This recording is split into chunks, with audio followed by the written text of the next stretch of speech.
Now, and I'm very glad to tell you that we have Maiduguri on our lineup, but let's take you to the liberation of Monguno from Boko Haram in 2015, which marked a pivotal moment in the town's journey towards recovery.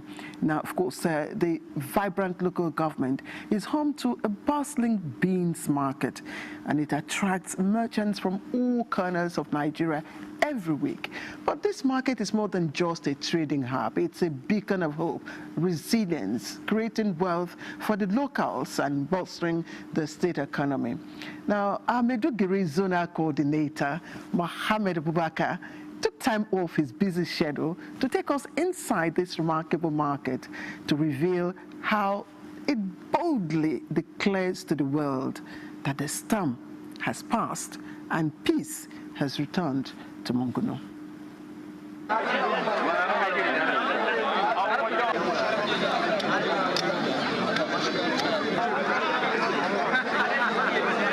A typical Saturday in Monguno is a beehive of activity for the locals, most especially around the 40-year-old popular beans market, where intense commercial activity takes place between merchants and dealers of grains, most especially its selling point, which is beans, and other operators of small businesses from the beginning of the day to sunset. Between 35 to 40 trucks loaded with tons of assorted grains, mainly beans, leave Monguno to different parts of Nigeria every market day, not minding the deplorable condition of the road from Maiduguri, a development that can best be described as reassuring and encouraging to the locals and the government, mindful of the fact that it was next to impossible years back owing to activities of Boko Haram.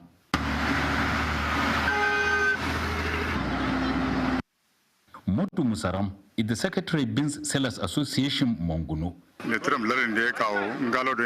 Initially, millet used to be the selling point of this market, but beans have now become the most common grain being sold.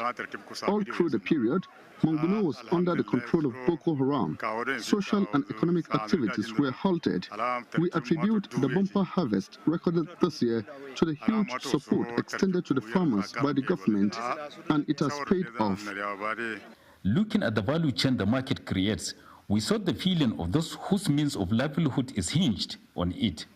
In a typical day, I get between 10 to 15,000 naira in this market. Out of the 15 naira each I made in every sack. In the last 10 years that I have been working here as a laborer, I cannot be specific on the fortunes I have been making.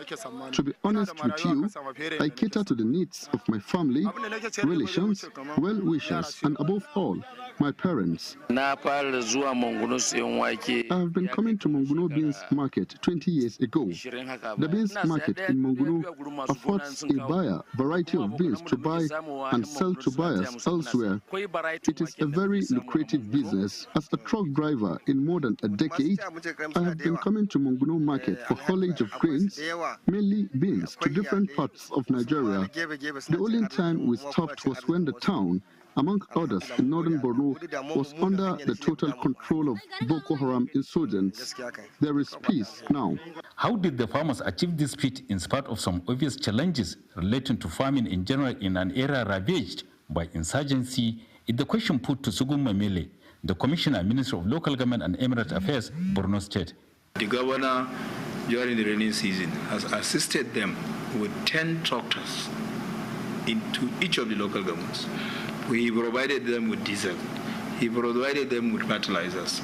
He provided them with insecticides. Well, to appreciate the effort of Borno State government in ensuring food security, one needs to take a trip to a weekly market like this one in Monguno, popularly called Kasuan Wake, where in a typical market day, between 25 to 30 trucks leave Monguno town to other parts of Nigeria with loads of beans and even beyond the shores of Nigeria. If the current tempo, where farmers are supported with free transportation, improved seedlings, farm implements and fertilizer is sustained by the government, the much talk about food security is very much possible, not only in Borno State, but Nigeria at large. Wow. Zedi Kasonwake Monguno is my next destination.